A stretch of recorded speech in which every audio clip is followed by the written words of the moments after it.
যিনি তার বান্দাদেরকে সৎকর্ম পালন করার তৌফিক প্রদান করেন, অন্যায় অপকর্ম ছেড়ে তাওহীদের পথে নিজেকে আলোকিত করার তৌফিক দান করেন, শিরক বিদআত মুক্ত জীবনযাপন করার তৌফিক দান করেন।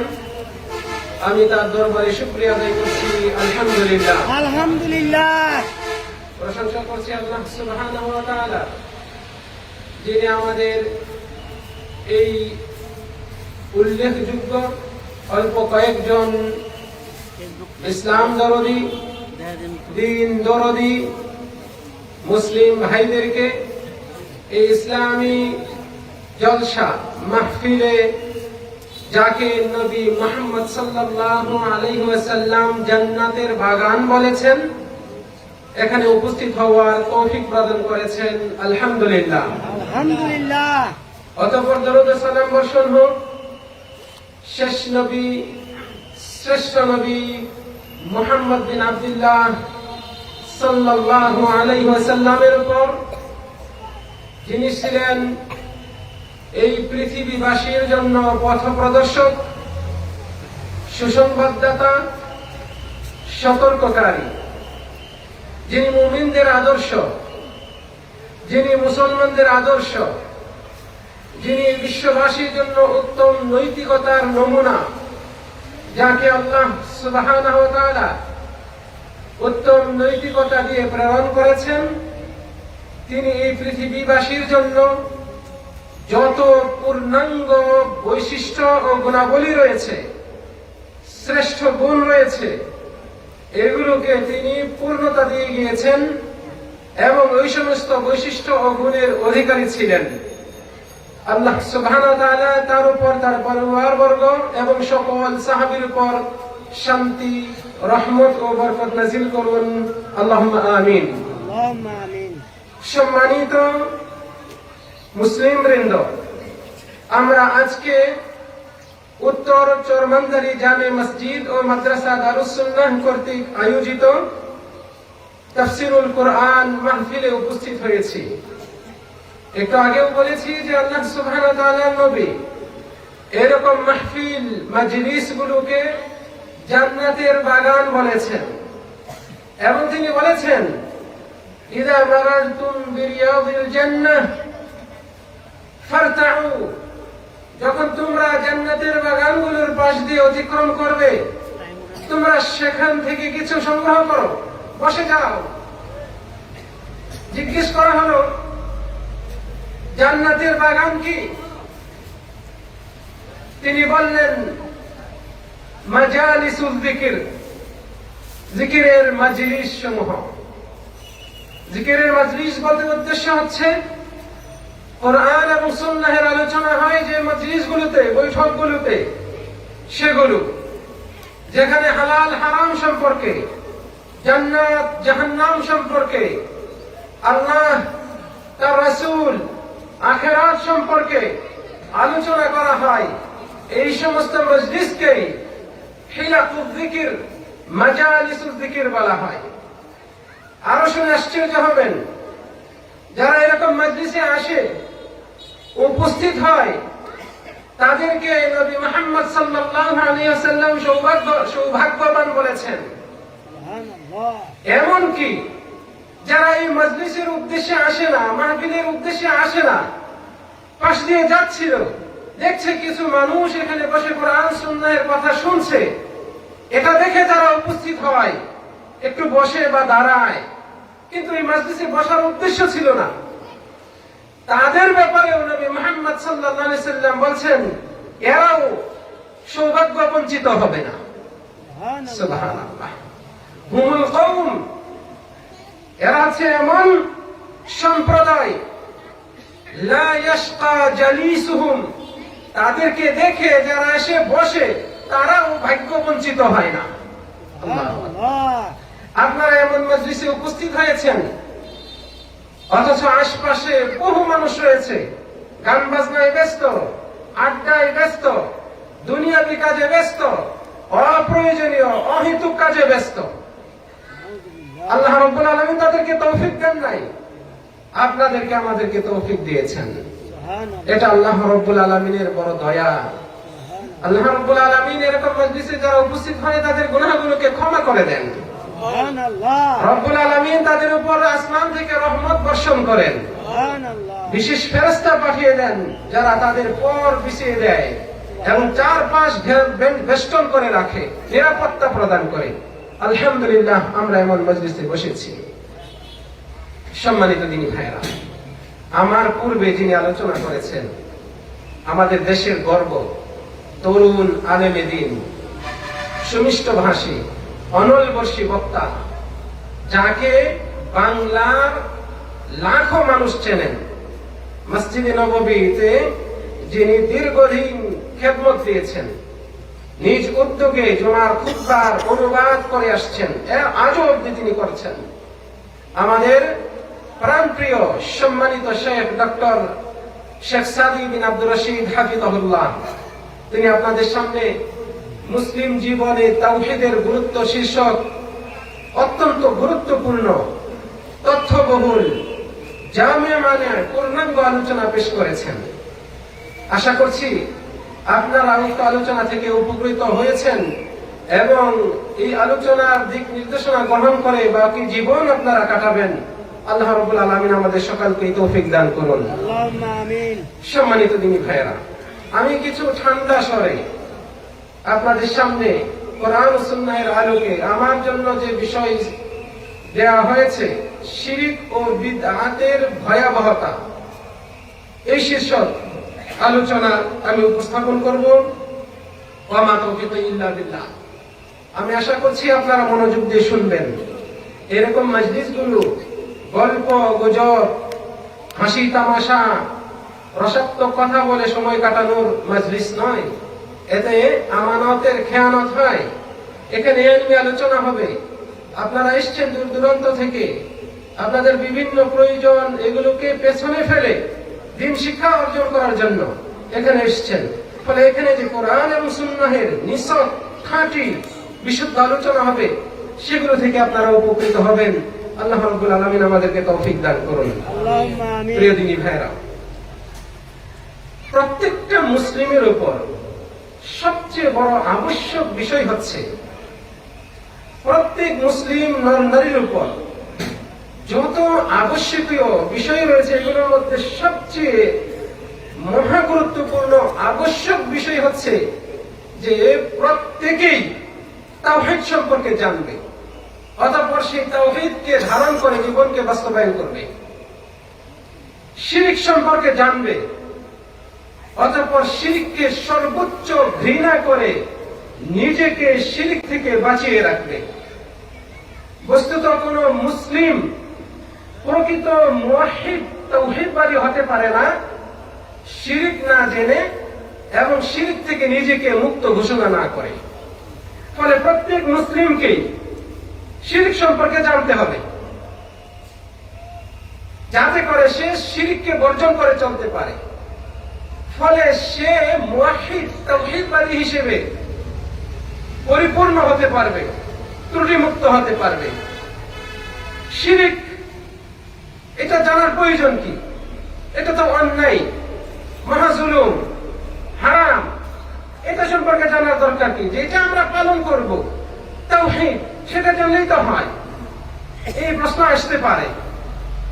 কিন্তু বিচক্ষণ যারা, তারা যা করণীয় এটাও জানেন, জানার চেষ্টা করেন, পাশাপাশি যা বর্জনীয় সেটাও জানার চেষ্টা করেন, যাতে করে ওই বর্জনীয় বিষয় তার জীবনের কোনো কাজে অথবা মুখের ভাষায় অথবা বিশ্বাসে কোনোভাবেই সংস্পর্শে আসতে না পারে, তিনি যেন পরিপূর্ণভাবে নিজেকে বাঁচিয়ে রাখতে পারেন।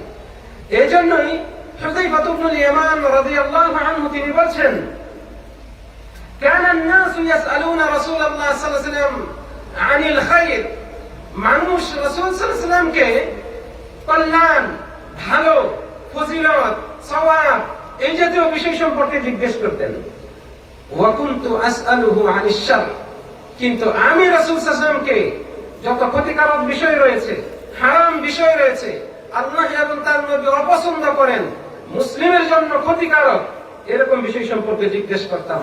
মাখাফাতান আইয়ুদরিকানি, আমাকে যেন ওই অকল্যাণকর হারাম বিষয় স্পর্শ না করে এই ভয়ে ওইগুলোর প্রতি ভয় রেখে আমি রাসূল সাল্লাল্লাহু আলাইহি ওয়াসাল্লামকে জিজ্ঞেস করতাম খারাপ সম্পর্কে, ক্ষতি সম্পর্কে, কোন কোন কাজে ক্ষতি রয়েছে, কোন কোন বিষয়গুলো মানুষের জন্য ক্ষতিকারক, যেগুলো থেকে বেঁচে থাকা জরুরি, এই সম্পর্কে আমি জিজ্ঞেস করতাম।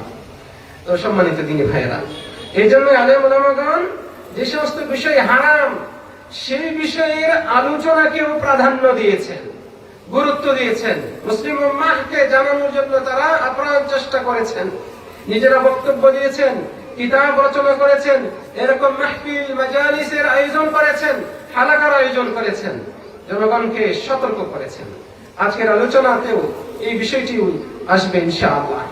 সম্মানিত দিনী ভাইয়েরা, শুনে আশ্চর্য হবেন, একজন মানুষের চূড়ান্ত সফলতা আল্লাহ সুবহানাহু ওয়া তাআলা ব্যক্তির শিরক মুক্ত মৃত্যুর উপর জুড়ে দিয়েছেন। আবার বলছি, প্রত্যেকটা মানুষের চূড়ান্ত সফলতা অর্থাৎ জান্নাত লাভ করা, জাহান্নাম থেকে মুক্তি পাওয়া, এই বিষয়টাকে জুড়ে দিয়েছেন, শর্তারোপ করেছেন ব্যক্তির শিরক মুক্ত মৃত্যুর উপর। অর্থাৎ সে এমন অবস্থায় মৃত্যুবরণ করবে যে সে শিরক করত না। এটার উপর ব্যক্তির চূড়ান্ত সফলতা জান্নাত লাভ করা এবং জাহান্নাম থেকে মুক্তি পাওয়া, এটাকে আল্লাহ সুবহানাহু ওয়া তাআলা জোরে দিয়েছেন। নবী মুহাম্মদ সাল্লাল্লাহু আলাইহি ওয়াসাল্লামকে জনৈক সাহাবী এসে জিজ্ঞেস করলেন, হে আল্লাহর রাসূল, মাল মুজিবাত, আবশ্যককারী বিষয় কি যা জান্নাতকে আবশ্যক করে দেয়, জাহান্নামকে আবশ্যক করে দেয়, এরকম বিষয় কি? তিনি বললেন, মান লাকিয়াল্লাহ লা ইউশরিক বিহি শাইআন দাখালাল জান্নাহ, যে ব্যক্তি আল্লাহর সাথে সাক্ষাৎ করলো এমন অবস্থায় যে সে শিরক করে নাই, সে জান্নাতে যাবে। ওয়া মান লাকিয়াহু ইউশরিক বিহি শাইআন দাখালান নার, আর যে সাক্ষাৎ করেছে অর্থাৎ যার মৃত্যু হয়েছে এমন অবস্থায় যে সে শিরক করত, দাখালান নার, সে জাহান্নামে যাবে। তাহলে জান্নাত আবশ্যককারী এবং জাহান্নাম আবশ্যককারী বিষয় হচ্ছে শিরক। যে শিরক করে তার জন্য জাহান্নাম আবশ্যক, যে শিরক করে নাই, মৃত্যুবরণ করেছে, তার জন্য জান্নাত আবশ্যক। আর একটা হাদিস শুনে আশ্চর্য হবেন। আবু যর রাদিয়াল্লাহু আনহু বর্ণনা করছেন যে আমি নিজে শুনেছি রাসূল সাল্লাল্লাহু আলাইহি ওয়াসাল্লাম বলছেন যে আতানি জিবরিল, একদিন জিবরাইল আমার কাছে আসলেন, এসে বললেন যে হে মুহাম্মদ, মান মাতা মিন উম্মাতিকা লা ইউশরিক বিল্লাহি শাইআন দাখালাল জান্নাহ, তোমার উম্মতের মধ্যে যে ব্যক্তি শিরক না করে মারা যাবে সে জান্নাতে যাবে। সুবহানাল্লাহ। মারা গিয়েছে জীবিত অবস্থায় শিরক করে নাই, মাজারে গিয়ে সেজদা করে নাই, পীর সাহেবের দরগায় গিয়ে তার পায়ে কদমে চুম্বন করে নাই, সেজদা করে নাই, অমুক মাজারে গিয়ে মান্নত মেনে আসে নাই। আল্লাহ যা দেন, যে পাওয়ার কেবল আল্লাহর, এই জাতীয় বিষয় আল্লাহ ছাড়া অন্যের কাছে তালাশ করে নাই, আল্লাহ ছাড়া অন্য কারো কাছে মাথা নত স্বীকার করে নাই। এই অবস্থায় যে ব্যক্তি মারা যায় শিরক মুক্ত অবস্থায় সে জান্নাতে যাবে।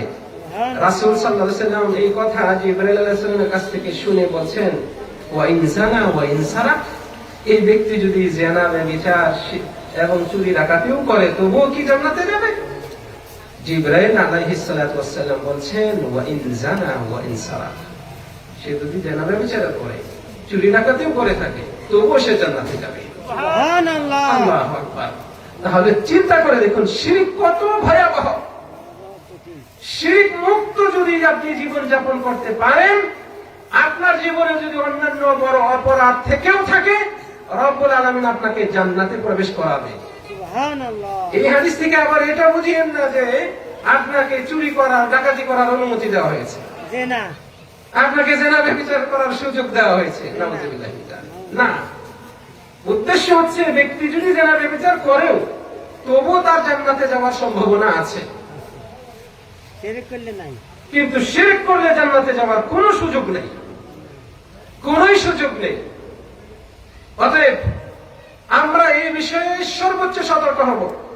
আমার আগের বক্তা, সম্মানিত বক্তা সাহেব, এই বিষয়ে আপনাদেরকে আলোচনায় উল্লেখ করেছেন, সতর্ক করেছেন। তদুপরি আমার আলোচ্য বিষয়ের একটা অংশ হচ্ছে তা, সেজন্য আমি এই কথাগুলো বলছি।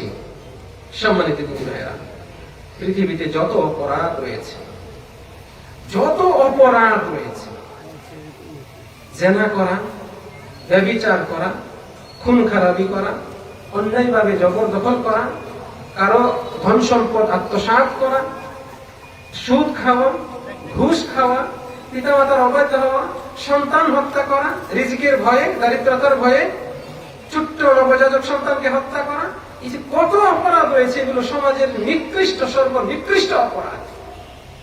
এই অপরাধগুলোর মধ্য থেকেও এগুলোর চেয়েও বড় অপরাধ হচ্ছে আল্লাহর সাথে শিরিক করা। নাউযুবিল্লাহ। আল্লাহর সাথে শিরিক করা। শিরিক কি? যা আল্লাহর হক তা আল্লাহকে না দিয়ে অন্য কাউকে দেওয়া। যত ইবাদত আছে সব ইবাদতের হকদার হচ্ছে আল্লাহ। আল্লাহকে না দিয়ে, আল্লাহকে বাদ দিয়ে অন্য কারোর জন্য আপনি ইবাদত করবেন, এটা শিরিক। আপনি আল্লাহর ইবাদত করছেন, পাশাপাশি আপনি আরেকজন অন্য কারো এমন সিস্টেমে ইবাদত করছেন যা থেকে বোঝা যায় যে এই ব্যাপারে আল্লাহর সাথে তার পাওয়ার রয়েছে, সেও এই ইবাদত পাওয়ার যোগ্য। নাউযুবিল্লাহ। এইভাবে আল্লাহর সমকক্ষ সাব্যস্ত করা, এইভাবে শিরিক হয়। এই শিরিক একটা ভয়াবহ দিক আপনাদের সামনে উপস্থাপন করব। এক নাম্বার হচ্ছে, এই শিরিক পৃথিবীতে যত অন্যায় রয়েছে, জুলুম রয়েছে, সবচেয়ে নিকৃষ্টতম জুলুম। যত পাপ রয়েছে, সবচেয়ে মহা গুরু পাপ। যত অন্যায় রয়েছে, যত অবাধ্যতা রয়েছে, সবচেয়ে বড় অবাধ্যতা হচ্ছে এই শিরক। নবী মুহাম্মদ সাল্লাল্লাহু আলাইহি ওয়াসাল্লাম নিজে বলছেন, আলা আদুল্লুকুম, আমি তোমাদেরকে বলবো না সবচেয়ে বড় অপরাধ কি? আকবারুল কাবাইর কি?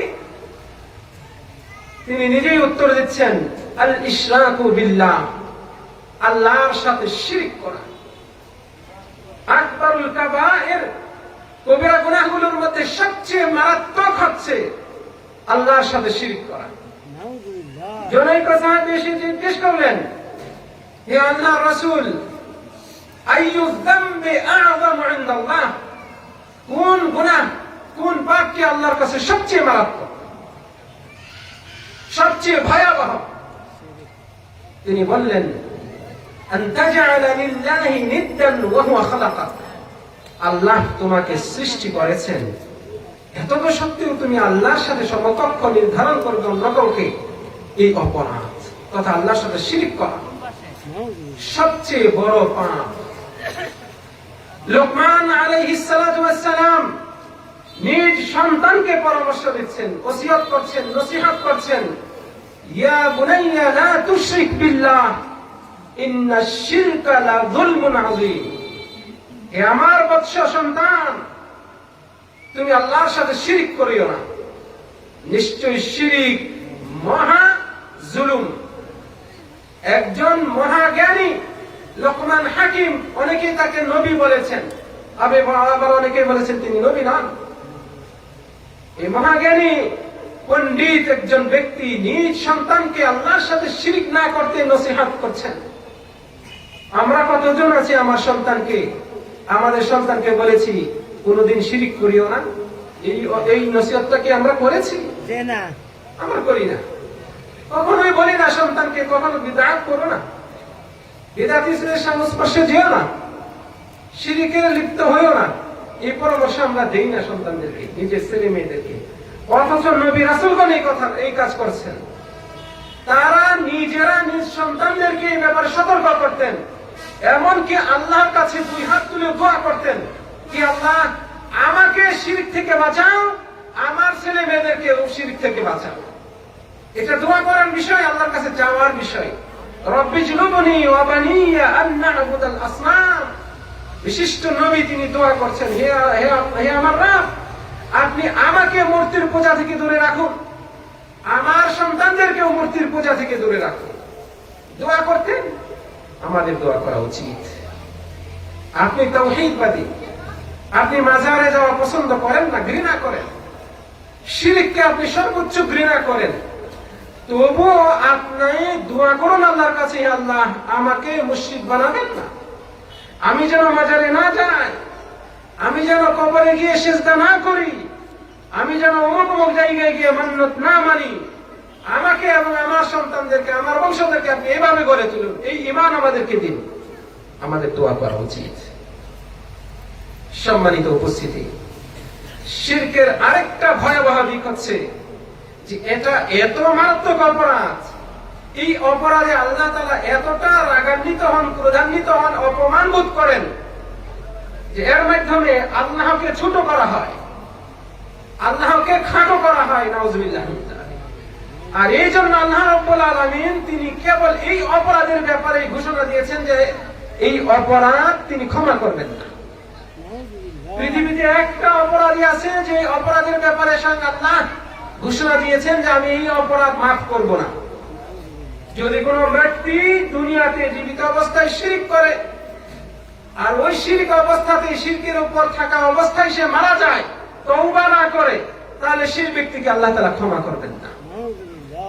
কাজে আমাদের জীবনে যদি এরকম অপরাধ হয়ে থাকে, শিরক হয়ে থাকে, আমাদেরকে অবশ্যই তওবা করা উচিত, এখনই তওবা করা উচিত। মৃত্যুর আগে যদি তওবা না করে এই ব্যক্তি শিরক যে করত মারা যায়, তার নসিবে ক্ষমা নাই। আল্লাহ তাআলা বলছেন, ইন্নাল্লাহা লা ইয়াগফিরু আন ইউশরাকা বিহি ওয়া ইয়াগফিরু মা দুনা যালিকা লিমান ইয়াশা। নিশ্চয়ই আল্লাহ তার সাথে শিরক করার অপরাধকে ক্ষমা করেন না। শিরক ব্যতীত অন্য যে কোনো অপরাধ যে কাউকে চাইলে তিনি ক্ষমা করে দিতে পারেন। সুবহানাল্লাহ। শিরক ব্যতীত অন্য অপরাধ আল্লাহ চাইলে যে কাউকে ক্ষমা করতে পারেন, কিন্তু শিরকের অপরাধ আল্লাহ তাআলা কাউকে ক্ষমা করবেন না। আল্লাহ তাআলা এখানে বলছেন শিরকের অপরাধ ক্ষমা করবেন না। আমি একটু আগে বললাম যে ব্যক্তি তওবা ছাড়া মারা যায় তার জন্য ক্ষমা নাই। এই কথাটা কেন, তওবাটা কেন? যেহেতু তওবা করলে ব্যক্তির সব রকমের অপরাধ আল্লাহ তাআলা ক্ষমা করে দেন।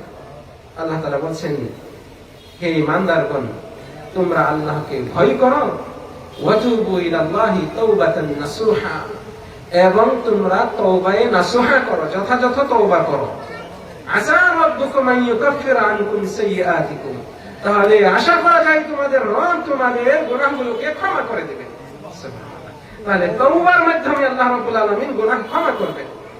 আল্লাহ তাআলা আরো বলেন, ইয়া ইবাদিয়াল্লাযীনা আসরাফু আলা আনফুসিহিম লা তাকনাতু মির রাহমাতিল্লাহ, হে আমার বান্দারা যারা তোমরা নিজেদের নফসের উপর জুলুম করেছো, অন্যায় করেছো, পাপ করেছো, আল্লাহর রহমত থেকে তোমরা নিরাশ হইও না। ইন্নাল্লাহা ইয়াগফিরুয যুনুবা জামিআ, নিশ্চয়ই আল্লাহ সব ধরনের গুনাহ ক্ষমা করেন। সুবহানাল্লাহ। তাহলে এখানে বলছেন সব ধরনের গুনাহ ক্ষমা করেন, আর ওইখানে বলছেন শিরকের গুনাহ তিনি ক্ষমা করেন না। আর আরেক জায়গায় বলছেন তোমরা তওবা নাসুহা করো, আশা করা যায় তোমাদের রব তোমাদের গুনাহগুলোকে ক্ষমা করবেন। সুবহানাল্লাহ। তাহলে এই দলিলগুলোকে একত্র করলে এই সামারি আসে যে ব্যক্তি যদি শিরক করে এবং তওবা করে, শিরক করেছে, অপরাধ বুঝতে পেরেছে, মারা যাওয়ার আগে, মৃত্যুর আগে, জীবদ্দশায় সে তওবা করেছে, তাহলে এই তওবার কারণে তার শিরকের অপরাধ ও পাপ আল্লাহ তাআলা ক্ষমা করে দিবেন। সুবহানাল্লাহ। কিন্তু যে ব্যক্তি তওবা করে নাই,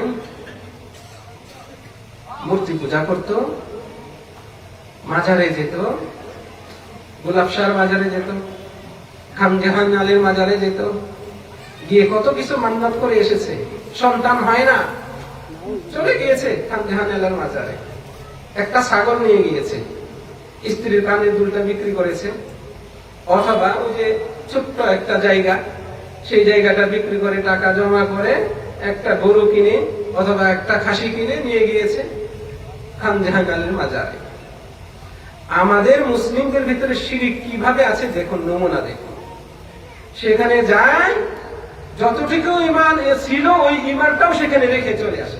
নাউযুবিল্লাহ। এই ব্যক্তি আল্লাহর দ্বারস্থ হয়, শয়তান ওয়াসওয়াসা দেয়, আল্লাহর কাছে হাত তুলে লাভ কি হবে, ওখানে যা, এতদিন তো আল্লাহর কাছে চাইছো, পাইছো কিছু? নাউযুবিল্লাহ। মানে আপনাকে নিরাশ করছে, শয়তান আপনার ভিতরে নিরাশা ঢুকিয়ে দিচ্ছে। আর আল্লাহ তাআলা একটু আগে এই যে আয়াতটা পড়লাম সেখানে বলছেন লা তাকনাতু মির রাহমাতিল্লাহ, আল্লাহর রহমত থেকে তোমরা নিরাশ হয়ো না। এই রহমত আপনার বিপদ দূর করা, এই রহমত আপনার টেনশন দূর করা, এই রহমত আপনার আশা পূরণ করা, এই রহমত আপনার পাপ ক্ষমা করা, এগুলো সবের ভিতরে আসে। আল্লাহ তাআলা বলছেন আল্লাহর রহমত থেকে নিরাশ হয়তো ফাসিকরা, জালেমরা, কাফেররা, কোন মুমিন মুসলিম আল্লাহর উপর নিরাশ হতে পারে না, আশা ছেড়ে দিতে পারে না। আল্লাহ। সম্মানিত দিন, এই সমস্ত মাজারে যায়, ইমানকে বিক্রি করে দিয়ে আসে।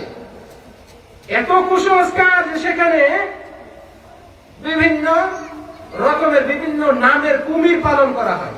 বিশাল পুকুর রয়েছে, আমি নিজে গিয়েছি দেখার জন্য, ইবরাত হাসিলের জন্য গিয়েছিলাম। মোরগ নিয়ে যায়, মুরগি নিয়ে যায়, ওই পুকুরে পা বেঁধে ফেলে দেয়। যার ওই মোরগ বা মুরগি বা হাঁস এটাকে কুমির এসে কামড় দিয়ে নিয়ে যায়, তার সে সফল দুনিয়াতে, তার আশা পূরণ হয়ে গেল। এটা কোন মুসলিমের আকীদা হতে পারে? যে না, কোন মুমিনের আকীদা হতে পারে? যে না। নাউযুবিল্লাহ। আপনি শুনে আশ্চর্য হবেন, একটা গর্ত তৈরি করা হয়েছে কবরকে ঘেঁষে। এই গর্তের ভেতরে নোংরা পরিবেশে ওই গর্তের ভেতরে হাত ঢুকিয়ে দেওয়া হয় এবং কিছু বাক্য পাঠ করানো হয়, যে বাক্য পাঠ করায় যে ওই তন্ত্র মন্ত্র পাঠ করিয়ে আপনাকে ভক্ত বানায়। এই ব্যক্তির দাড়ি নাই, এই ব্যক্তি নামাজ পড়ে না, সিগারেট টানে, গাঁজা খায়, আশপাশে গাঁজার আড্ডা রয়েছে। যারা গিয়েছে তারা জানে এরকম অধিকাংশ মাজারে এই বিষয়গুলো রয়েছে। সম্মানিত দিনী ভাইয়েরা, কোন মুসলিম এই সমস্ত জায়গায় যেতে পারে না। এটা এমন অপরাধ যে আল্লাহ রাব্বুল আলামিন অপমান বোধ করেন এবং মর্মে তিনি ক্ষমা করবেন না বলে ঘোষণা দিয়েছেন। অতএব আমাদেরকে সতর্ক হতে হবে। আপনার বিপদ আপদ দূরকারী আল্লাহ, আপনার আশা পূরণকারী আল্লাহ। অতএব আল্লাহর কোন বান্দার কাছে গিয়ে আপনি দ্বারস্থ হবেন, আল্লাহ রাব্বুল আলামিন সেটা সহ্য করবেন, এটা অসম্ভব। প্রিয় দিনী ভাইয়েরা, শিরকের আরেকটা ভয়াবহতম দিক হচ্ছে যে আল্লাহ রাব্বুল আলামিন যারা শিরকে লিপ্ত হয় তাদের জীবনের যত ভালো আমল রয়েছে সবগুলোকে একেবারে বিনষ্ট করে দেন। নাউযুবিল্লাহ। যত আপনি আমল করেছেন, আপনি হজ করেছেন, রোজা রেখেছেন, যাকাত দিচ্ছেন, আপনি সালাত আদায় করছেন, আপনার সব আমল বিফলে যাবে। নাউযুবিল্লাহ। শিরক এমন একটা অপরাধ যার কারণে সব আমল বরবাদ হয়ে যায়। আর এই কারণে মানুষ জাতি, আল্লাহর বান্দারা যেন এটাকে ভয়াবহ হিসেবে বিবেচনা করে এবং সর্বোচ্চ সতর্ক থাকে। এই জন্য আল্লাহ সুবহানাহু ওয়া তাআলা পৃথিবীতে তার সর্বশ্রেষ্ঠ বান্দা ওলি তথা নবী রাসূলদেরকে এই মর্মে সতর্ক করেছেন। প্রত্যেক নবীর উপরই আল্লাহ রাব্বুল আলামিন এই নির্দেশনাই দিয়েছেন, লা ইন আশরাকতা লা ইয়াহবাতান্না আমালুক, যে তুমিও হে নবী, তুমিও যদি শিরক করো তোমার আমল অবশ্যই অবশ্যই বাতিল হয়ে যাবে। আল্লাহু আকবার। নবী রাসূলগণকে যদি আল্লাহ তাআলা এই কথা বলেন, নবী মুহাম্মদ সাল্লাল্লাহু আলাইহি ওয়াসাল্লামের সম্মান কত ঊর্ধ্বে চিন্তা করেছেন? আল্লাহ রাব্বুল আলামিন অন্তরঙ্গ বন্ধু বানিয়েছেন তাকে দিয়ে জান্নাত উদ্বোধন করা হবে। হাসরের ময়দানে আমি আপনি কেউ কথা বলার সাহস পাবো না। সব নবী রাসূল চুপ, সবাই ইয়া নাফসি করবে। কথা বলার সাহস পাবে কেবল নবী মুহাম্মদ সাল্লাল্লাহু আলাইহি ওয়াসাল্লাম। আল্লাহর দরবারে গিয়ে মাথা ঠেকিয়ে সিজদায় লুটিয়ে পড়বেন, আল্লাহর প্রশংসা করবেন, হামদ সানা পাঠ করবেন। আল্লাহ তাআলা তারপরে বলবেন, হে মুহাম্মদ মাথাটা উঠাও, তুমি সুপারিশ করো, তোমার সুপারিশ শুনবো, তোমার কথা শুনবো, বলো কি বলতে চাও, সুপারিশ করো। ইশফা তুশাফা, তুমি সুপারিশ করো, শাফাআত করো, তোমার শাফাআত কবুল করা হবে। সুবহানাল্লাহ। সেই নবী মুহাম্মদ সাল্লাল্লাহু আলাইহি ওয়াসাল্লামকে আল্লাহ তাআলা এই কথাই বলেছেন, হে নবী মুহাম্মদ, তুমিও যদি আমার সাথে শিরক করো তোমার সব আমল আমি বরবাদ করে দিব। আল্লাহু আকবার। আল্লাহ তাআলা শুধু নবীদেরকেই বলেন নাই, তার সকল বান্দাদের উদ্দেশ্যে এই কথা বলেছেন, ওয়ালাউ আশরাকু লাহাবিতা আনহুম মা কানু ইয়ামালুন। যদি তারা শিরক করে তাহলে তারা যা আমল করেছে, সে যা সৎকর্ম করেছে সব বাতিল হয়ে যাবে, সব বাতিল হয়ে যাবে। অতএব প্রিয় দিনী ভাইরা, যদি আমরা আমাদের আমলকে বাঁচাতে চাই, ঈমান ও আকীদাকে বাঁচাতে চাই, আমাদেরকে শিরক মুক্ত জীবন যাপনের বিকল্প কিছু নাই। অবশ্যই আপনাকে শিরককে সর্বোচ্চ ঘৃণা করে চলতে হবে। শিরকের গন্ধ যে কথাই রয়েছে, যে কাজে রয়েছে, যে বিশ্বাসে রয়েছে, আপনাকে তা থেকে দূরে থাকতে হবে। আল্লাহ রাব্বুল আলামিন আমাদেরকে তৌফিক দান করুন। সম্মানিত দিনী ভাইয়া, শিরকের আরেকটা ভয়াবহতম দিক হচ্ছে, যারা শিরক করে, শিরককারীর জন্য আল্লাহ সুবহানাহু ওয়া তাআলা জান্নাতের দরজাকে একদম বন্ধ করে দেন, একদম বন্ধ। কোন মুশরিকের ঠাঁই জান্নাতে হবে না। যে ব্যক্তি নামাজ পড়তো, রোজা রাখতো, আবার শিরকও করতো, এই ব্যক্তির ঠাঁইও জান্নাতে হবে না। এই জন্য আল্লাহ তাআলা বলছেন, ইন্নাহু মান ইউশরিক বিল্লাহ, নিশ্চয়ই যে ব্যক্তি আল্লাহর সাথে শিরক করে, ফাকাদ হারামাল্লাহু আলাইহিল জান্নাহ, আল্লাহ তাআলা তার জন্য জান্নাতকে হারাম করে দিয়েছেন। ওয়া মাওয়াহুন নার, তার স্থান হবে জাহান্নাম, তার স্থান হবে জাহান্নাম। আল্লাহ তাআলা বলছেন, ওয়া মা লিয-যালিমিনা মিন আনসার, জালেমদের কোনো সহযোগী থাকবে না, জালেমের কোনো সাহায্যকারী থাকবে না। এই কথাটা মহা গুরুত্বপূর্ণ এবং বিশাল ব্যাখ্যা সাপেক্ষ কথা। আল্লাহ তাআলা বলছেন, আমি আবারও বলছি, এই আলোচনাগুলো একেবারে কোরআন এবং সুন্নাহ সম্মত খাঁটি আলোচনা, এখানে কোনো গল্প গুজবের জায়গা না। এই জন্য এইভাবে কথাগুলো বলছি, একটু মনোযোগ দিয়ে শুনুন। এই আয়াত আল্লাহ তাআলা বলছেন, শেষে শুরুতে বললেন যে শিরক করে আল্লাহর সাথে, তার জন্য জান্নাত হারাম, তার জাহান্নাম হচ্ছে স্থান ঠিকানা। আর এইরকম ব্যক্তির কোন সাহায্যকারী নাই, ওয়া মা লিয-যালিমিন, জালেমদের কোন সাহায্যকারী নাই। তার মানে যারা শিরক করে তারা জালেম, আর তাদের কোন সাহায্যকারী নাই। সাহায্যকারী বলতে কি বোঝা গেছেন আল্লাহ তাআলা এখানে? এক নাম্বার, আমাদের নবী মুহাম্মদ সাল্লাল্লাহু আলাইহি ওয়াসাল্লাম সুপারিশ করবেন। একটু আগে হাদিস শোনালাম আপনাদেরকে, আল্লাহর নবী সাল্লাল্লাহু আলাইহি ওয়াসাল্লাম সুপারিশ করবেন। যে আপনার জন্য সুপারিশ করবে সে নিশ্চিত আপনার জন্য সাহায্যকারী। সত্য না মিথ্যা কথা? তাহলে বোঝা যাচ্ছে এই ব্যক্তির জন্য নবীর শাফাআত নসিবে নাই। আমরা জানি যে ব্যক্তি রোজা রাখে, সিয়াম পালন করে, এই সিয়াম বান্দার জন্য শাফাআত করবে। আমরা জানি যে ব্যক্তি নিয়মিত কোরআন তেলাওয়াত করে, কোরআন তেলাওয়াতকারীর জন্য কিয়ামতের দিন আল্লাহর কাছে শাফাআত করবে। আমরা জানি যে ব্যক্তি সালাত আদায় করবে, এই সালাত তার মাথার পাশ থেকে তাকে হেফাজত করবে, অন্যান্য ইবাদত তার চারপাশ থেকে হেফাজত করবে তাকে, এগুলো হবে তার জন্য সাহায্যকারী। কিন্তু যে ব্যক্তি শিরক করেছে, এগুলো কোনটাই তার জন্য সাহায্য করবে না, সাহায্যকারী হিসেবে আসবে না, তার সহযোগিতায় আসবে না। ফলে বোঝা যাচ্ছে যে ব্যক্তি শিরক করে মারা যায়, তার কোনো সাহায্যকারী নাই, সে যা আমল করেছে এগুলো তার কোনো উপকারে আসবে না। আল্লাহর নবী সাল্লাল্লাহু আলাইহি ওয়াসাল্লাম বলেন, মান লাকিয়াল্লাহ লা ইউশরিকু বিহি শাইআন, যে আল্লাহর সাথে সাক্ষাৎ করে কোনো কিছুকে তার সাথে শিরক করে না, এমন অবস্থায় দাখালাল জান্নাহ, জান্নাতে যাবে।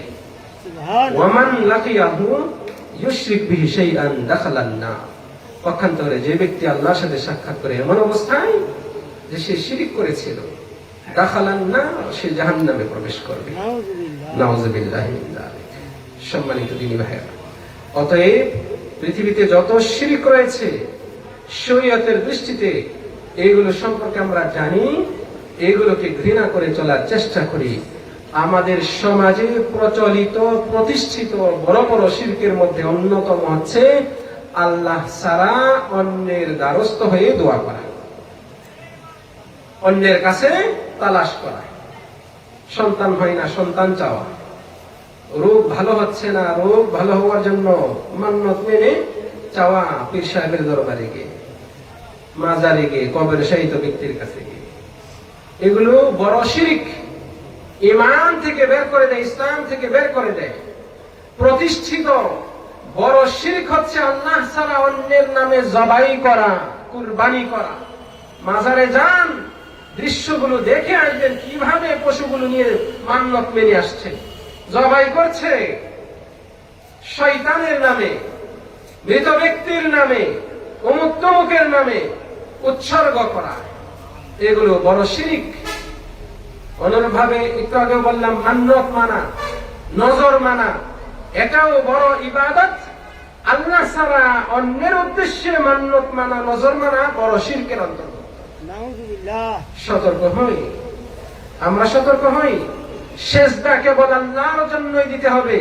আল্লাহর জমিনে আল্লাহর দেওয়া এই দেহ যিনি সৃষ্টি করেছেন তার জন্যই এই কপালটা মাটিতে ঠেকাতে হবে। আল্লাহ ব্যতীত পৃথিবীতে অন্য কারো জন্য সেজদা দেওয়ার ন্যূনতম অধিকার আল্লাহ রাব্বুল আলামিন দেন নাই। অতএব আপনি অন্য কারো কাছে গিয়ে সেজদা দিবেন এবং বলবেন এটা তাজিমি সেজদা, শ্রদ্ধার সেজদা, সম্মান সূচক সেজদা, এটা ইবাদত না। এটা শয়তানের যুক্তি, এটা কোনো মুমিন মুসলিমের যুক্তি হতে পারে না। আমরা তো আল্লাহর সেজদা করে আল্লাহকে সম্মান করে, এটা তাজিমি সেজদা। আমরা আল্লাহর জন্য সেজদা করি যেমন তাযীমান লাহু ওয়া তাকরীমান লাহু ওয়া ইবাদাতান লাহু। আল্লাহর সম্মান এবং ইবাদত উভয়টার ক্ষেত্রে, উভয়টার সমন্বয়ে আমরা আল্লাহর সেজদা করি। যে ব্যক্তি আল্লাহর সেজদা করে কিন্তু আল্লাহকে সম্মান করে না, তার ওই সেজদার কোনো ভ্যালুই নাই। যে আল্লাহর সম্মানে সেজদা করে কিন্তু ইবাদত উদ্দেশ্য নয়, সেই সেজদাও ইবাদত হিসেবে গ্রহণযোগ্য হবে না। তাহলে তাজিমি সেজদা গায়রুল্লাহর নামে জায়েজ, এই কথা বলা কোনোভাবেই শুভনীয় নয়, মুমিনের জন্য এটা শোভা পায় না। আমরা অবশ্যই অবশ্যই সতর্ক থাকবো। প্রিয় দিনী ভাইয়েরা, যে ব্যক্তির আমলে আকীদায় শিরক প্রবেশ করে সেই ব্যক্তির ঈমান দুর্বল হয়ে যায়, সেই ব্যক্তির আমল কলুষিত হয়। মনে রাখবেন, যে ব্যক্তি শিরক করে এবং তার শিরক এরকম বিভিন্ন ক্ষেত্রে আকীদায়, কথায়, আমলে প্রবেশ করে, সেই ব্যক্তির ইবাদত আল্লাহ রাব্বুল আলামিন কবুল করেন না। তাই আল্লাহ তাআলা বলছেন যে যারা ঈমান এনেছে এবং ওয়ালাম ইয়ালবিসু ঈমানাহুম বিযুলম, তাদের ঈমানকে জুলুমের সাথে তথা শিরকের সাথে মিশ্রণ করেনি, তাদের জন্যই রয়েছে নিরাপত্তা এবং এরাই হচ্ছে হেদায়েত প্রাপ্ত, এরাই সঠিক পথ প্রাপ্ত। আল্লাহ রাব্বুল আলামিন আমাদেরকে হেদায়েত প্রাপ্তদের অন্তর্ভুক্ত করুন। শিরক থেকে বাঁচার জন্য একটা ছোট্ট দোয়া আপনাদেরকে শেখায়, যে দোয়াটি স্বয়ং নবী মুহাম্মদ সাল্লাল্লাহু আলাইহি ওয়াসাল্লাম আমাদেরকে শিখিয়েছেন। আবু বকর রাদিয়াল্লাহু আনহুকে বলছেন আল্লাহ রাসূল সাল্লাল্লাহু আলাইহি ওয়াসাল্লাম যে আমি আল্লাহর শপথ করে বলছি, যে আল্লাহর হাতে আমার জান, আমি তার শপথ করে বলছি যে শিরক লা শিরকু আখফা মিন দাবিবিন নামল, এই যে নামল পিঁপড়া যেমন হেঁটে যায়, এই পিঁপড়া হেঁটে যাওয়ার পায়ের শব্দ আমরা কেউ শুনতে পাই? এটা যত সূক্ষ্ম, যত সূক্ষ্ম, তার চেয়েও বড় সূক্ষ্ম বিষয় হচ্ছে শিরক। শিরক এইভাবে প্রবেশ করে মানুষের মাঝে, এত সূক্ষ্ম ভাবে প্রবেশ করে, টের পাওয়া যায় না সহজে।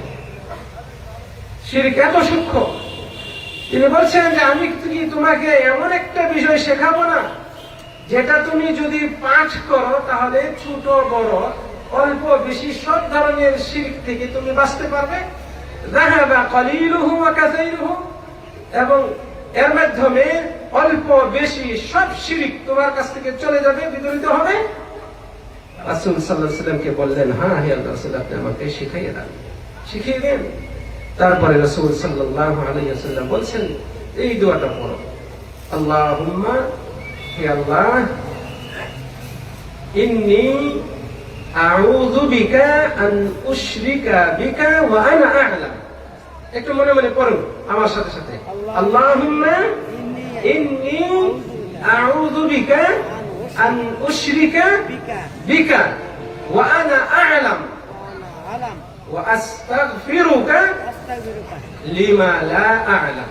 লিমা লা এই দোয়াটা আপনারা মুখস্থ করার চেষ্টা করবেন। আমাদের সমাজে আলেম উলামার অভাব নাই। ইমাম সাহেবের কাছে গিয়ে এই দোয়াটা শিখে নেবেন। আল্লাহ হাদিসের কিতাব থেকে এই হাদিসটা বের করবেন, মোবাইলে সার্চ দিয়ে শিরক থেকে বাঁচার দোয়া সার্চ দিবে, সহজে চলে আসবে। কত কিছুই তো আমরা ইন্টারনেটে দেখি, ব্যবহার করি, ভালো কাজে ব্যবহার করেন না। রাসূল সাল্লাল্লাহু আলাইহি ওয়াসাল্লাম ছোট্ট দোয়াটা শিখালেন এবং বললেন এই দোয়াটা যে পড়বে যাহাবা কালিলুহু ওয়া কাসীরুহু, তার মধ্য থেকে শিরকের অল্প বা বেশি সব অংশই চলে যাবে। সুবহানাল্লাহ। এই দোয়াতে কি আছে? রাসূল সাল্লাল্লাহু আলাইহি ওয়াসাল্লাম শিখালেন, হে আল্লাহ, আমি আপনার কাছে আশ্রয় চাই জেনে বুঝে আপনার সাথে শিরক করা থেকে, আর আমি না জেনে যা করেছি সেগুলো থেকে আপনার কাছে ক্ষমা চাই। সুবহানাল্লাহ। তাহলে যেগুলো জেনে বুঝে করেছি সেগুলো থেকে আপনি আমাকে পরিত্রাণ দিন। জেনে বুঝে যেন আমি শিরক না করি আপনি আমাকে রক্ষা করুন। না জেনে যা করে ফেলেছি, ভুল বুঝে যা করে ফেলেছি, ভুল ব্যাখ্যার খপ্পরে পড়ে, ভুল আলেমের খপ্পরে পড়ে যা কিছু করে ফেলেছি, আপনি আমাকে সেগুলো থেকে মাফ করে দিন। এই দোয়া অত্যন্ত গুরুত্বপূর্ণ দোয়া। ইমাম বুখারী রাহিমাহুল্লাহ আল আদাবুল মুফরাদ এই কিতাবে এই হাদিসটি বর্ণনা করেছেন। ইমাম আলবানী এই হাদিসটিকে সহিহ বলেছেন। রব্বুল আলামিন আমাদেরকে শিরক মুক্ত জীবনযাপন করার তৌফিক দান করুন। সম্মানিত দিনী ভাইরা, আমার আলোচনার দ্বিতীয় বিষয় অত্যন্ত সংক্ষিপ্তভাবে ইনশাআল্লাহ 10 থেকে 15 মিনিটের মধ্যে আপনাদের সামনে উপস্থাপন করে আমার আলোচনা শেষ করব। ওয়া মা তাওফীকি ইল্লা বিল্লাহ।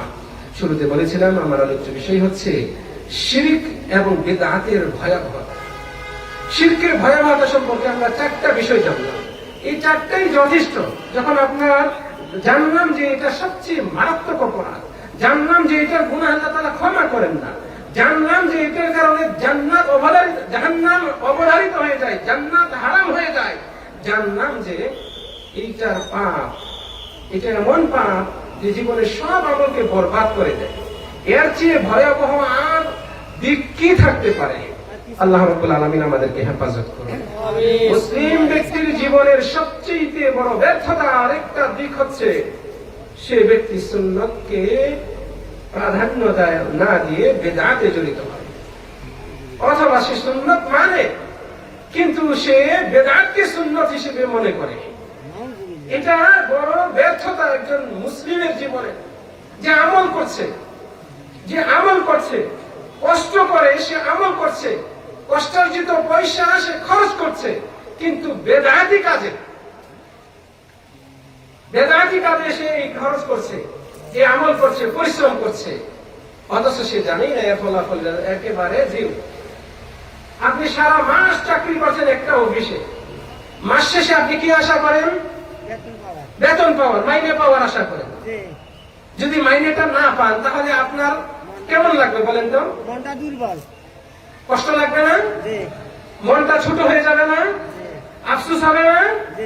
ঠিক এইটা হচ্ছে ওই বিদআতি আমলের মতোই।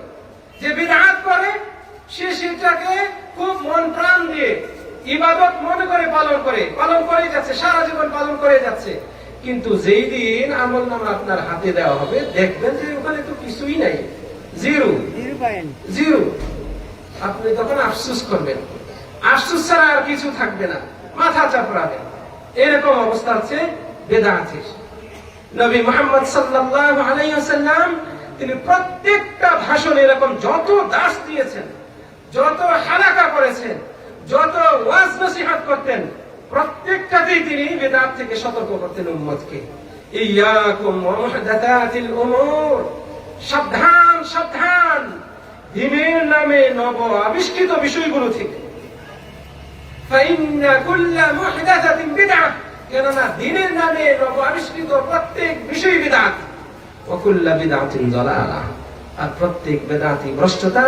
ওয়া কুল্লা যালালাতিন ফিন্নার, আর প্রত্যেক ভ্রষ্টতার পরিণতি হচ্ছে জাহান্নাম। নাউযুবিল্লাহ। সম্মানিত দিনী ভাইরা, বেদাত কাকে বলে? বেদাত হচ্ছে দ্বীনের নামে, ধর্মের ভেতরে দ্বীনের নামে এমন কিছু করা যা শরীয়ত দ্বারা প্রমাণিত না। কোরআন এবং সুন্নাহে, ইসলামে যার কোনো ভিত্তি নাই, দলিল নাই, প্রমাণ নাই, এটাকে বেদাত বলা হয়। আপনি বিদআত কিভাবে চিনবেন? বিদআতকে চেনার সূত্র মনে রাখবেন। বিদআতকে চেনার সূত্র হচ্ছে যে ব্যক্তি এমন ইবাদত করছে যে ইবাদত না নবী সাল্লাল্লাহু আলাইহি ওয়াসাল্লাম পালন করেছেন না তার সাহাবারা করেছেন। না নবী সাল্লাল্লাহু আলাইহি ওয়াসাল্লাম করেছেন না সাহাবাগণ বিশেষ করে খুলাফা রাশিদিনগণ করেছেন। এইরকম ইবাদত সেটা কথার মাধ্যমেও হতে পারে, কাজের মাধ্যমেও হতে পারে, বিশ্বাসের মাধ্যমেও হতে পারে, অথচ সেগুলো পালন করছে ধর্মের নামে। এগুলোকেই বিদআত বলা হয়। আপনি এইভাবে চিনবেন। কাজে এই যে আমি হাতে ঘড়িটা দিছি, নবী সাল্লাল্লাহু আলাইহি ওয়াসাল্লাম তো ঘড়ি পড়তেন না। আমি যে মোবাইলটা ব্যবহার করতেছি এটা তো নবী সাল্লাল্লাহু আলাইহি ওয়াসাল্লাম ব্যবহার করতেন না। এই যে মাইকে ওয়াজ করতেছেন, এই মাইকে আযান দিচ্ছেন, এটা তো নবীর জামানায় ছিল না। তাহলে এটাকে কেন বিদআত বলছেন না? না, এই মাইক ব্যবহার করতেছি, এটা ব্যবহার করলে বেশি সওয়াব হবে। কেউ বলছে, কেউ বলছে এই কথা? মোবাইল ব্যবহার করলে বেশি সওয়াব হবে এই কথা বলছে কেউ? শুনছেন কারো কাছে? না, কারণ এটা তো দ্বীনের নামে আমরা করছি না, এটা দ্বীন প্রচারের সহায়ক হিসেবে আমরা ব্যবহার করছি। মোবাইলকে আমরা ভালো কাজে ব্যবহারের জন্য ব্যবহার করছি, কিন্তু এটাতে ব্যবহার করলে সওয়াব হবে, ঘড়ি ব্যবহার করলে সওয়াব হবে, মাইক ব্যবহার করলে সওয়াব হবে, মসজিদে টাইলস ব্যবহার করলে বেশি সওয়াব হবে, আর কার্পেট ব্যবহার করলে কম সওয়াব হবে। এটা তো আমরা কোনোদিন দাবি করি নাই, কোনো আলেম দাবি করে নাই। তাহলে এগুলো হলো আবিষ্কার, নতুন আবিষ্কার, কিন্তু দুনিয়াবি, এবং এগুলো ভালো কাজে ব্যবহারের সহযোগী হিসেবে। ফলে এগুলো বিদআত না। বিদআত হচ্ছে দ্বীনের ভেতরে দ্বীনের নামে কিছু চালু করা, যেটা থেকে ব্যক্তি সওয়াবের প্রত্যাশা করে, যেটা থেকে ব্যক্তি দাবি করে এটাতে ইবাদত হয়, দাবি করে এটা সুন্নাত। এইগুলো যেগুলোর সপক্ষে কোনো প্রমাণ নাই। নবী মুহাম্মদ সাল্লাল্লাহু আলাইহি ওয়াসাল্লাম বলছেন, আলাইকুম বিসুন্নতি, তোমাদের উচিত আমার সুন্নতকে গ্রহণ করা, ওয়া সুন্নাতিল খুলাফায়ে রাশিদিন, এবং খুলাফায়ে রাশিদিনের সুন্নতকে গ্রহণ করা, আঁকড়ে ধরা, আব্দু আলাইহা বিন নওয়াজিজ। রাসূল সাল্লাল্লাহু আলাইহি ওয়াসাল্লাম বলেন, তোমরা তোমাদের মারির দাঁত দিয়ে আঁকড়ে ধরো আমার সুন্নাত এবং খুলাফায়ে রাশিদিনের সুন্নাত। অতএব নবীর সুন্নাত এবং সাহাবীদের আমল এর বাইরে আপনি যা কিছু করতে যাবেন দলিলবিহীন, সেগুলো বিদআত। এগুলো আল্লাহর কাছে পৌঁছবে না, এগুলোর বিনিময় পাওয়া যায় না। এগুলো দুনিয়ার মানুষ ভালো মনে করে পালন করে, কিন্তু পরকালে আফসোসের কারণ হবে। এবার শুনুন আল্লাহ সুবহানাহু ওয়া তাআলা এই মর্মে কি বলছেন। আল্লাহ তাআলা বলেন, কুল হাল নুনাব্বিউকুম বিল আখসারিনা আ'মালা, হে নবী আপনি বলে দিন, আমি কি তোমাদেরকে আমল করা সত্ত্বেও যারা সবচেয়ে বেশি ক্ষতিগ্রস্ত হবে তাদের সম্পর্কে সংবাদ দিব না? আল্লাহ তাআলা বলছেন, হে নবী আপনি বলে দিন, অনেক আমল করা সত্ত্বেও যারা অনেক ক্ষতিগ্রস্ত, চরম ভাবে ক্ষতিগ্রস্ত, তাদের কথা কি সংবাদ দেব না? তারা কারা?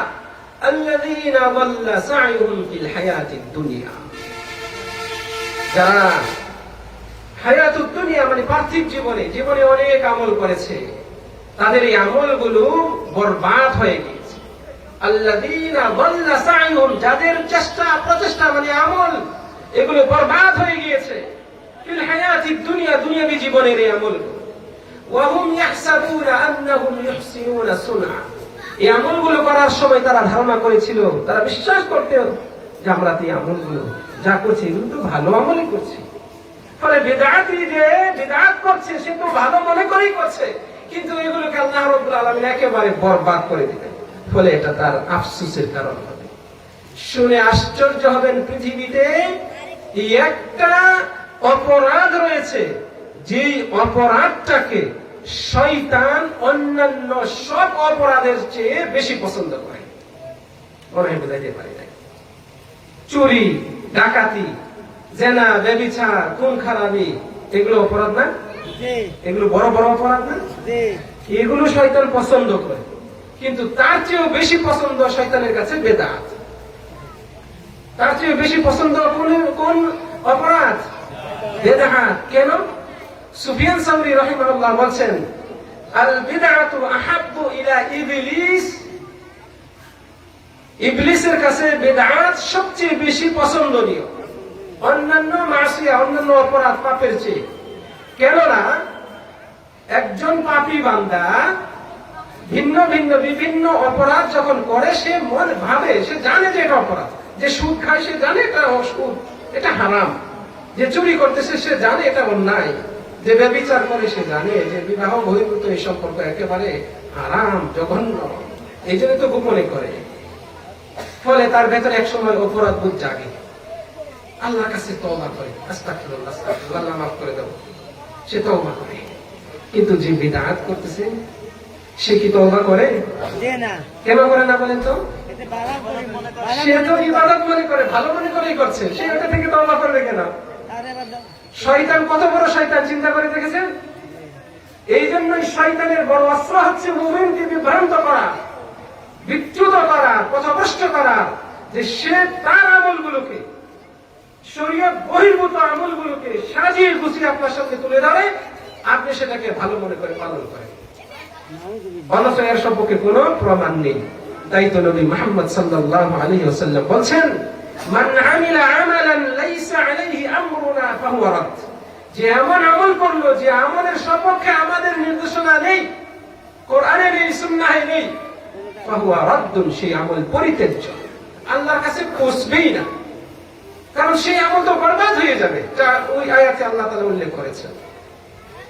রাসূল সাল্লাল্লাহু আলাইহি ওয়াসাল্লাম আরো বলছেন, মান আহদাথা ফি আমরিনা হাযা মা লাইসা মিনহু ফাহুয়া রাদ্দুন। যে ব্যক্তি আমাদের এই দিনে, আমাদের এই ধর্মে নতুন কিছু আমল করলো, আমল চালু করলো যা এই দুনিয়ার অন্তর্ভুক্ত নয়, ফাহুয়া রাদ্দুন, সেই আমল পরিত্যাজ্য। প্রিয় দিনী ভাইয়েরা, বিদআত করা এত মারাত্মক অপরাধ, এত মারাত্মক অপরাধ যে এইটার কারণে ব্যক্তির ঈমান, আমল ধীরে ধীরে নষ্ট হয়ে যায়, ধ্বংস হয়ে যায়, বিফল হয়ে যায়।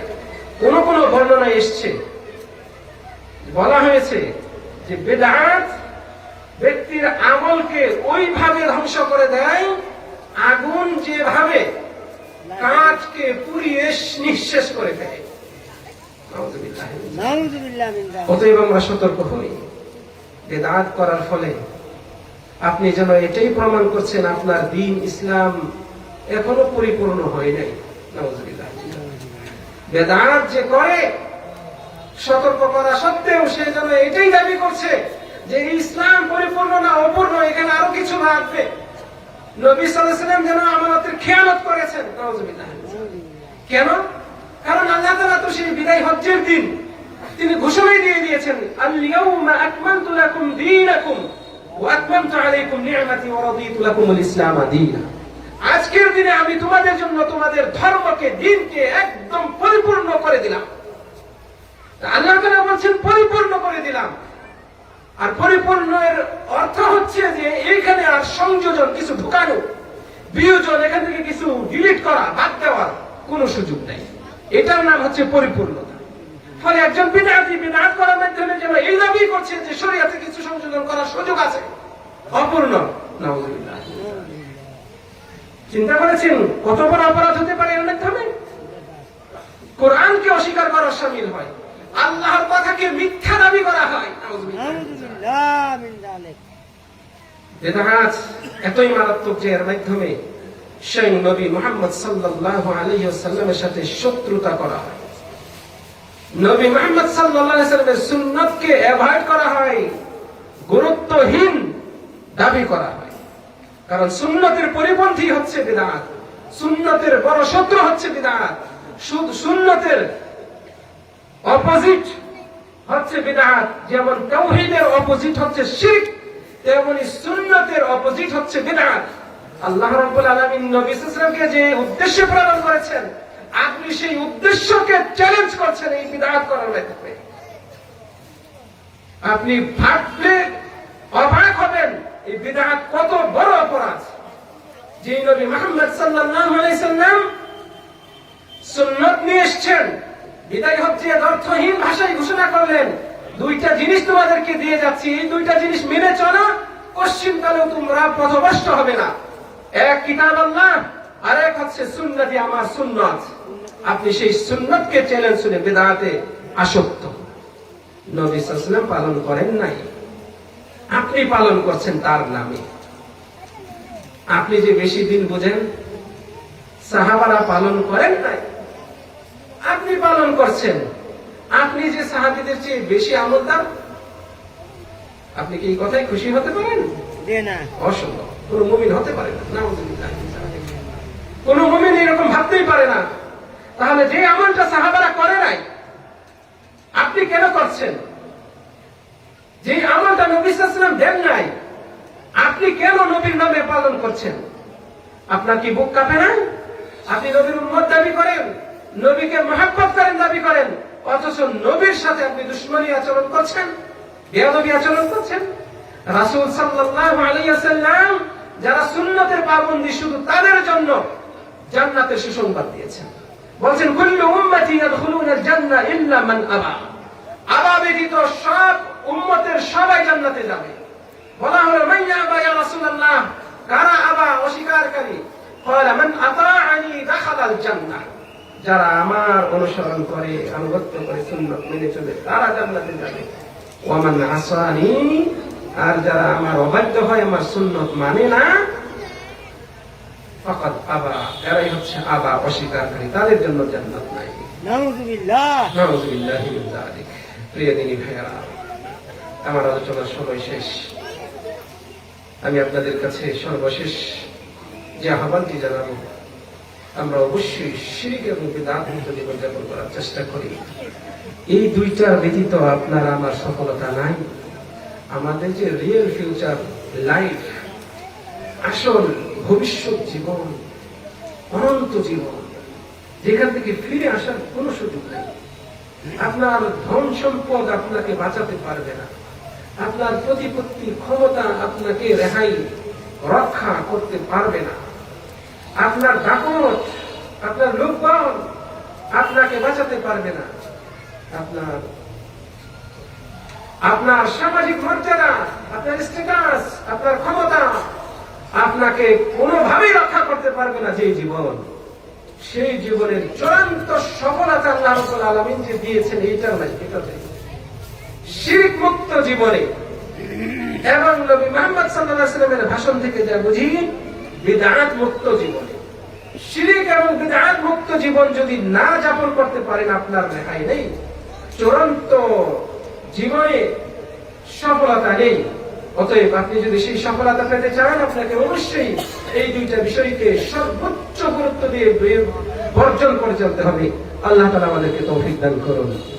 শুনে আশ্চর্য হবেন, আমাদের নবী মুহাম্মদ সাল্লাল্লাহু আলাইহি ওয়াসাল্লাম বলছেন, কুল্লু বিদআতিন দালালাহ। বোঝার চেষ্টা করবেন, আমরা তো এখানে কিসসা কাহিনী বলি নাই। কিসসা কাহিনী বলছি? কোনো কিসসা বলি নাই। হাদিসের কিসসাও আছে। দুইটা কিসসা বলি, একটা শিরক সম্পর্কে, একটা বিদআত সম্পর্কে। এটা বলে তারপরে এই যে এখন যে কথাটা বলতে চাইছিলাম শেষ করে দিব। শিরক এত ভয়াবহতম অপরাধ। একটা হাদিসে বলেছিলাম যে রাসূল সাল্লাল্লাহু আলাইহি ওয়াসাল্লাম বলছেন, লা শিরকু আখফা মিন দাবিবিন নামল। শিরক পিঁপড়ার পায়ে হেঁটে যাওয়ার সূক্ষ্ম শব্দের চেয়েও সূক্ষ্ম, এত সূক্ষ্ম।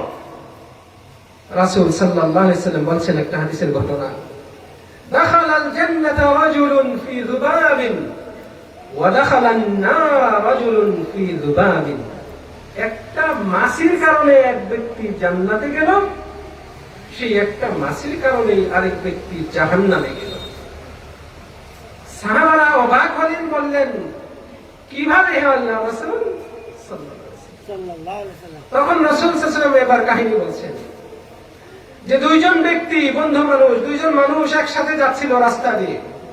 একটা এলাকা ছিল, ওই এলাকায় মূর্তি ছিল, মাজার ছিল। ওইখান দিয়ে, ওই মাজার অতিক্রম করে ওই রাস্তা দিয়ে যারাই যেত, তাদেরকে অবশ্যই মাজারের উদ্দেশ্যে কিছু মান্যত করে যেতে হতো। আমি মাজার শব্দটা ব্যবহার করছি, হাদিসে সনাম আছে, মূর্তির কথা আছে, মূর্তির কথা আছে, যে এই মূর্তির উদ্দেশ্যে কিছু উৎসর্গ করে তারপরে তাদেরকে ওই জায়গা ত্যাগ করে যেতে হতো, না যেতে দিত না।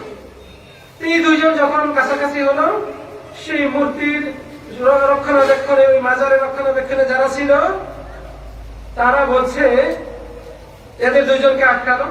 আটকে একজনকে বলল কদ্দিম, দুইজনকে বলল কদ্দিমা, তোমরা দুজনে কিছু উৎসর্গ করো, কিছু দিয়ে যাও।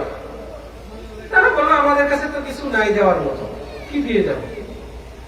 তখন তারা বললো কদ্দিমু ওয়ালাউ যুবাবান, একটা মাছি মেরে হলেও এই মূর্তির সম্মানে উৎসর্গ করে দিয়ে যেতে হবে। তখন একজন একটা মাছি ধরে মেরে ওই মাজারে বা ওই মূর্তি যেখানে আছে সেখানে দিয়ে চলে গেল, তার রাস্তা ছেড়ে দিল। তারা রাসূল সাল্লাল্লাহু আলাইহি ওয়াসাল্লাম বলছেন ফাদাখালান নার, এই লোকটা জাহান্নামে চলে গেল। নাউযুবিল্লাহ। আরেক ব্যক্তি তাকে বলল যে এখন তুমিও কদ্দিম, তুমিও কিছু না কিছু দিয়ে যাও। তখন এই ব্যক্তি বলছেন মা আনা মুকদ্দিমু শাইআন লিগাইরিল্লাহ, আমি আল্লাহ ছাড়া অন্য কারোর জন্য কিছু উৎসর্গ করতে পারি না, আমি করবই না। আমি গায়রুল্লাহর নামে, এই মূর্তি এই মৃত ব্যক্তির নামে আমি কেন উৎসর্গ করব? সে কি করতে পারে, কি উপকার করতে পারে, কি ক্ষতি করতে পারে? এই ব্যক্তি ইমানের বলে বলিয়ান ছিল, তাওহীদের শক্তিতে শক্তিমান ছিল। সে বলল অর্থহীন ভাষায়, ডর ভয় না রেখে কেবল আল্লাহর প্রতি বিশ্বাস এবং তার প্রতি ভয় আশা রেখে বলল, এই জবাব দিল। তারাও রাসূলুল্লাহ ছাড়বে না, তাদের যেহেতু প্রতিপত্তি এবং সেখানে তাদের লোকবল এবং ক্ষমতা রয়েছে, ফলে শেষে তারা তাকে আক্রমণ করে অবশেষে হত্যা করে ফেলে। রাসূল সাল্লাল্লাহু আলাইহি ওয়াসাল্লাম বললেন ফাদাখালাল জান্নাহ, এই লোকটা জান্নাতে গেল। সুবহানাল্লাহ। একটা মাছি দেওয়ার কারণে জাহান্নাম, না দেওয়ার কারণে হয়ে গেল জান্নাত। মাছি। আর আপনি কি করেন? 1000 টাকা চাঁদা দিয়ে দেন। গরু ছাগল হাঁস মুরগি আমরা কি করি? পালের গরুটা আগে থেকেই মান্যত মেনে রাখি, নিয়ে যাব। হ্যাঁ, আমরা ব্যবসায়ীরা কি করেন? কতজন হতে পারে? 1000 লোক হতে পারে। যাও, আমি 500 লোকের খাবারের ব্যবস্থা করে দিই, আমি চাউল দিব, আমি অমুক দিব, এটা দিব। এইভাবে আপনি মান্যত মেনে ফেলেন অমুক অমুক, মানে শিরকের আড্ডা খানার জন্য। আল্লাহ তাআলা আমাদেরকে হেফাজত করুন। প্রিয় দিনী ভাইয়েরা, এবার বিদআত সম্পর্কে একটা ঘটনা শোনাই। বিদআত যে কত ভয়াবহ, বেদাতিরা যে কত আফসোসে পড়বে কিয়ামতের দিনে। আমরা হাউজে কাউসার নাম শুনছি না? জি। হাউজে কাউসার, জি। মদিনা মুনাওয়ারায় আল্লাহর রহমতে দীর্ঘদিন ছিলাম, মসজিদে নববীর খেদমত করেছি, রওজা শরীফ, রিয়াজুল জান্নাহ, যারা হজ করেছেন, মদিনা জিয়ারত করেছেন, তারা অনেকেই গিয়েছেন। এই রিয়াজুল জান্নাহ, এইটার যে সামনে যেখানে রাসূল সাল্লাল্লাহু আলাইহি ওয়াসাল্লাম নামাজ পড়াতেন, এটাকে বলা হয় মিহরাব। আর যেই জায়গায় খুতবা দিতেন, এইটাকে বলা হয় মিম্বার। রাসূল সাল্লাল্লাহু আলাইহি ওয়াসাল্লাম বলছেন মা বাইনা বাইতি ওয়া মিম্বারি রাউদাতুম মিন রিয়াদিল জান্নাহ, আমার বাড়ি থেকে আমার মিম্বার পর্যন্ত এর মধ্যবর্তী স্থান হচ্ছে জান্নাতের বাগান। সুবহানাল্লাহ। ওয়া মিম্বারি আলা হাউদি, আমার মিম্বার হচ্ছে আমার হাউজের উপর। রাসূল সাল্লাল্লাহু আলাইহি ওয়াসাল্লাম নিচের দিকে ইঙ্গিত করে বলছেন, মানে হাউজে কাউসারের উপর। কারণ রাসূল সাল্লাল্লাহু আলাইহি ওয়াসাল্লাম কাল কিয়ামতের দিন কি করবেন? নিজ হাতে হাউজে কাউসার থেকে কি করবেন? উম্মতকে পান করাবেন। এই সম্মান তো অন্য কাউরে দেন নাই। ফলে আমার হাউজের উপরে রয়েছে এই মিম্বার, তো সেই হাউজে কাউসারের পানি পান করাবেন রাসূল সাল্লাল্লাহু আলাইহি ওয়াসাল্লাম নিজ উম্মতকে, নিজ হাতে। সেই হাউজে কাউসারের বর্ণনা কি চমকপ্রদ ভাবে এসেছে। যে পেয়ালা দিয়ে পান করানো হবে, সেই পেয়ালা, গ্লাস, এটার বর্ণনা কি চমকপ্রদ ভাবে এসেছে, শুনে আশ্চর্য হবেন। প্রিয় দিনী ভাইয়া, সেই দিন হাউজে কাউসারের পানি পান করার সৌভাগ্য যারা লাভ করবে, তারাই প্রকৃত পক্ষে সৌভাগ্যবান। সকল উম্মতের মধ্য থেকে কেবল নবী মুহাম্মদ সাল্লাল্লাহু আলাইহি সাল্লাম নিজ উম্মতকে নিজ হাতে পানি পান করাবেন, ডেকে ডেকে বলবেন, সম্মানের সাথে, মহব্বতের সাথে, আন্তরিকতার সাথে। একজন বাবা যেমন তার সন্তানকে, মা যেমন তার সন্তানকে মহব্বত, ভালোবাসা, আন্তরিকতা, সর্বোচ্চ ভালোবাসা দিয়ে খাওয়ায়, পান করায়, ঘুম পাড়ায়, দেখভাল করে, এর চেয়েও বেশি মহব্বত নবী মুহাম্মদ সাল্লাল্লাহু আলাইহি ওয়াসাল্লাম রাখতেন তার উম্মতের প্রতি। এতটা মহব্বত, আন্তরিকতা। রাসূল সাল্লাল্লাহু আলাইহি ওয়াসাল্লাম সম্মান ও মহব্বতের সাথে তাদেরকে ডাকবেন, আসো আসো, পান করাবেন। তিনি কিভাবে চিনবেন? উম্মতকে কিভাবে চিনবেন? সেই দিন তো সব মানুষ উপস্থিত হবে। দুনিয়ার শুরু থেকে এই শেষ পর্যন্ত সব মানুষ উপস্থিত হবে, শুধু নিজ উম্মতকে পান করাবেন। কিভাবে চিনবেন? কে বলতে পারবেন? যারা নামাজি তাদের কপালে দিল তাদের কপাল চমকাবে, তাদের এই হাত চমকাবে, পা চমকাবে। কারণ কি? কারণ তারা অজু করতে হবে। নামাজ পড়লে কি করতে হয়? অজুর অঙ্গ প্রত্যঙ্গ গুলো চমকাতে থাকবে। এটা অন্য উম্মতের জন্য না, শুধু শেষ উম্মতের জন্য। সুবহানাল্লাহ। সুবহানাল্লাহ। তিনি তো দেখবেন এটা আমার উম্মত, এই আসো আসো রাখবেন, পান করাবেন, পান করাচ্ছেন। এক শ্রেণীর এরকম উম্মতের এক শ্রেণীর মানুষকে আলাদা সাইড করে নেওয়া হচ্ছে, ওরা আসতে চায়, আসতে দেওয়া হয় না। নবী সাল্লাল্লাহু আলাইহি ওয়াসাল্লাম বলছেন তাদেরকে কেন বাধা দেওয়া হচ্ছে? এরা তো আমার উম্মত, মানে তারা নামাজ পড়ছে, নামাজের কারণে হাতগুলো চমকাচ্ছে, ওযু করেছিল যেহেতু, কপাল থেকে শুভ্রতা আসছে, উজ্জ্বলতা রয়েছে, দেখে চিনবেন এরা তো আমার উম্মত, বাধা দেওয়া হচ্ছে কেন? তখন আল্লাহ তাআলা বলবেন, হে মুহাম্মদ, ইন্নাকা লা তাদরি মা আহদাসু বা'দাক। হে মুহাম্মদ, তুমি জানো না তোমার পরে এরা তোমার দিনে কত বিদআত করে এসেছে, আলহামদুলিল্লাহ। দিনের নামে কত নতুন আমল তৈরি করেছিল, আর আপনি জানেন না। এই কথা শোনার সাথে সাথে রাসূল সাল্লাল্লাহু আলাইহি ওয়াসাল্লাম রাগান্বিত হয়ে যাবেন। যেই রাসূল সাল্লাল্লাহু আলাইহি ওয়াসাল্লাম একটু আগে মহব্বতের সাথে, ভালোবাসার সাথে, আন্তরিকতার সাথে সম্মান দেখিয়ে ডাকছিলেন পানি পান করানোর জন্য, এই কথা শোনার সাথে সাথে তিনি বলবেন, সুহকান সুহকান লিমান বাদদালা দীনি। আমার দ্বীনকে যারা পরিবর্তন করেছো, দূর হও এখান থেকে, দূর হও, তাড়িয়ে দিবেন। চিন্তা করে দেখুন, সেই দিনকে আফসোস হবে না এই লোকদের? হবে। এইটা কারা? কেবল বেদাতিরা। কাজে বেদাত, আলেম ওলামারা আপনাকে সতর্ক করছে, এটা বেদাত। আমি কি বেদাত বলছি না, আলেম ওলামারা সতর্ক করেছে।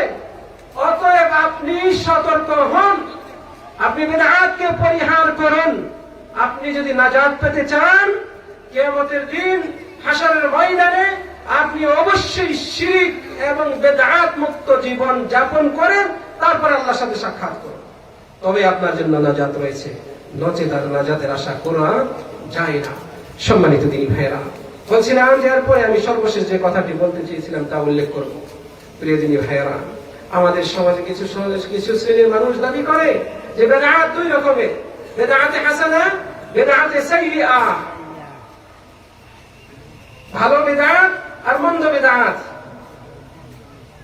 আর রাসূল সাল্লাল্লাহু আলাইহি ওয়াসাল্লাম বলেছেন, ওয়া কুল্লু বিদআতিন দালালাহ, সব রকমের বেদাতই পথভ্রষ্টতা। আর আমাদের সমাজের কিছু মানুষ বলছে বেদাতের মধ্যে কিছু রয়েছে বেদাতে হাসানা। সম্মানিত দিনী ভাইরা, প্রকৃতপক্ষে বেদাতে হাসানা বলতে শরীয়তে এর কোনো স্থান নেই।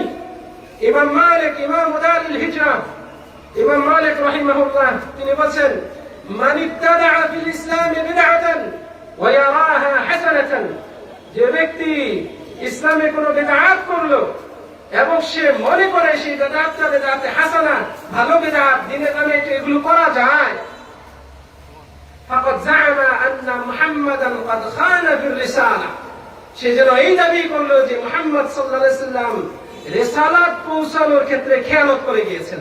নাউযুবিল্লাহ। কেন? কারণ আল্লাহ তাআলা বলেন, লিআন্নাল্লাহ ক্বাল, কারণ আল্লাহ তাআলা বলেছেন, আল ইয়াউমা আকমালতু লাকুম দীনাকুম ওয়া আতমামতু আলাইকুম নি'মাতি, আজকের দিনে তোমাদের জন্য তোমাদের দ্বীনকে আমি পরিপূর্ণ করে দিলাম। আল্লাহ বলেন দ্বীনকে পরিপূর্ণ করে দিলাম। নবী মুহাম্মদ সাল্লাল্লাহু আলাইহি ওয়াসাল্লামের উপর দায়িত্ব ছিল এই দ্বীনকে পৌঁছে দেওয়া। আর আপনি বেদাতে হাসানা দাবি করে প্রকারান্তরে এই দাবি করছেন যে দ্বীনের ভেতরে কিছু কমতি রয়েছে, কিছু সংযোজন করা প্রয়োজন।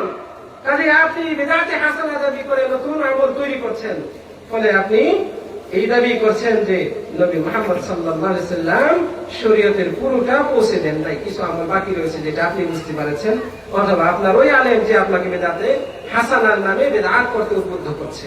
নাউযুবিল্লাহ। কতই প্রিয় দিনী ভাইরা, আমরা সতর্ক হই। বেদাত, সব রকমের বেদাতই বেদাত এবং সেটা ভ্রষ্টতা। আল্লাহ রাব্বুল আলামিনের কাছে আমাদের আজকের এই সংক্ষিপ্ত আলোচনা শেষে কামনা করি, রব্বুল আলামিন আমাদেরকে কোরআন এবং সুন্নাহের উপর আমল করা তৌফিক দান করুন, শিরক মুক্ত, বিদআত মুক্ত জীবনযাপন করা তৌফিক দান করুন। ইমানের সাথে, তাওহীদের উপর বিচলতার সাথে, সুন্নতের উপর বিচলতার সাথে রব্বুল আলামিন আমাদেরকে তার সাথে সাক্ষাৎ করার তৌফিক দান করুন। আমি সর্বশেষ অংশে কামনা করি রব্বুল আলামিন আজকের এই মাহফিল যারা আয়োজন করেছেন, এত সুন্দর পরিবেশ এখানে দিয়েছেন, যারা শ্রম দিয়েছেন, অর্থ দিয়েছেন, বিভিন্ন দিক থেকে পরিশ্রম করেছেন, অংশগ্রহণ করেছেন, রব্বুল আলামিন সকলকে উত্তম বিনিময় দান করুন। وما علينا إلا البلاغ. بارك الله لي ولكم في القرآن العظيم ونفعني وإياكم بما فيه من الآيات والذكر الحكيم إنه تعالى جواد كريم. السلام عليكم ورحمة الله وبركاته. ما شاء الله، جزاك الله خيرا وأحسن الجزاء. بارك